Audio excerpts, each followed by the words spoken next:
నా పరిసరాల పరిశుభ్రత కొరకు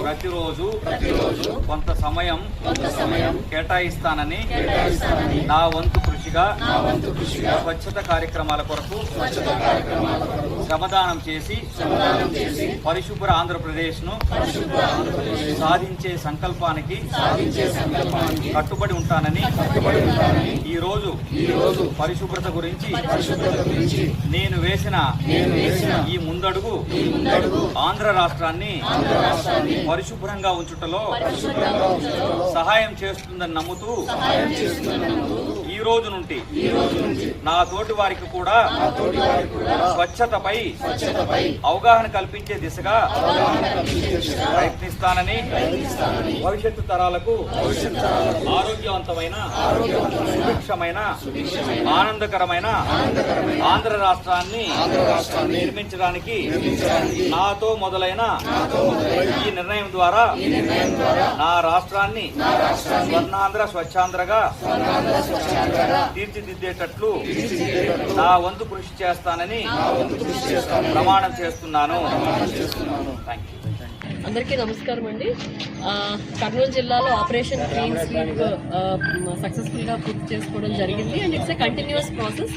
అదేంటంటే డ్రైవ్ మోడ్లో గవర్నమెంట్ ఇన్స్ట్రక్షన్స్ మేరకు 4 వీక్స్ మనం 4 కాన్సెప్ట్స్తో ఈ క్లీనింగ్ ప్రోగ్రామ్ చేయడం జరిగింది. ముఖ్యంగా ఫస్ట్ వీక్ అయితే రెడ్ స్పాట్స్, ఎల్లో స్పాట్స్, అలాగే రోడ్స్ మొత్తం క్లీనింగ్, అలాగే సెకండ్ వీక్ అంతా కూడా మనం డ్రైన్స్ క్లీనింగ్ పెట్టుకోవడం జరిగింది. కేసీ కెనల్ అవన్నీ కూడా క్లీన్ చేయడం జరిగింది, శుద్ధవాగు కూడా.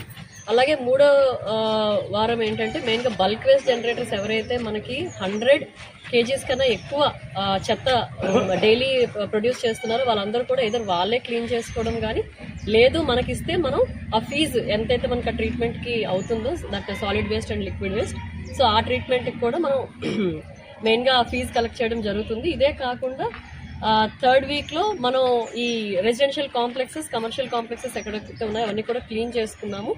నెక్స్ట్ 4th వీక్లో మెయిన్గా ఈ టాయిలెట్స్ ఏవైతే public toilets and other toilets ఏవైతే ఉన్నాయో కమ్యూనిటీ టాయిలెట్స్ ఇవన్నీ కూడా క్లీన్ చేసుకోవడం జరిగింది. సో ఆపరేషన్ క్లీన్ స్వీప్ ఒక డ్రైవ్ మోడ్ కానీ ఇది కంటిన్యూస్ ప్రాసెస్. మెయిన్గా మనం ఎక్కడైతే మనకి విజిబుల్ క్లీన్లీనెస్ ఎక్కడ కూడా మనకి చెత్త కనబడకూడదు, ఎందుకంటే ఎప్పుడు కూడా మన ఇంట్లో నీట్గా ఉంచుకుంటాం, బయట చెత్త పడేస్తాము. పబ్లిక్ మెయిన్గా మాకు ఈ విషయంలో సహకరిస్తే మనం క్లీన్ కర్నూలుని సిటీని చెయ్యొచ్చు.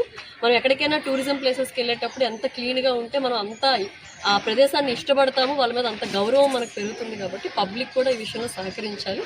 మెయిన్గా చూసుకుంటే ఈ గార్బేజ్ వల్నరబుల్ పాయింట్స్ కర్నూలు జిల్లాలో ఏవైతే ఉన్నాయో మనకి ఈ మున్సిపాలిటీస్లో అన్నింటిలో కూడా ఇవన్నీ కూడా క్లియర్ చేస్తున్నాం. అలాగే పంచాయత్ సైడ్ నుంచి కూడా ఏవైతే ఉన్నాయో అన్ని కూడా క్లీన్ చేయడం జరుగుతుంది. పంచాయత్ సైడ్ నుంచి స్వచ్ఛ రథమ్స్ కూడా పెట్టాము, అది డ్రై వేస్ట్ అంతా కలెక్ట్ చేయడం జరుగుతుంది.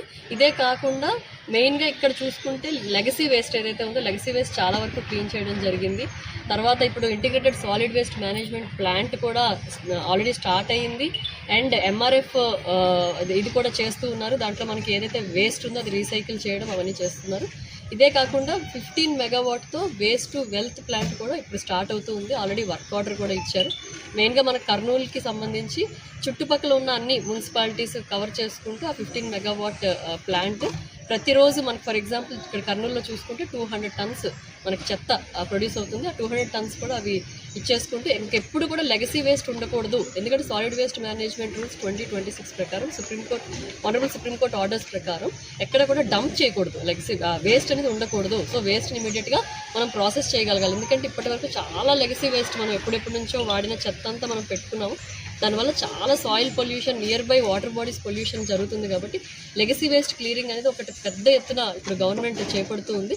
అలాగే మెయిన్గా పబ్లిక్ ఏంటంటే మనం వాడే ప్రతిదీ కూడా తర్వాత ఎక్కడికి వెళ్తుందని కొంచెం ఆలోచించి వీలైనంత వరకు మనం వేస్ట్ జనరేషన్ తగ్గించుకోవడము అండ్ సరౌండింగ్స్ని కూడా మెయిన్గా క్లీన్గా ఉంచుకోవడం చేయాలని చెప్పి మీ ద్వారా పబ్లిక్ని కోరుకుంటున్నాను.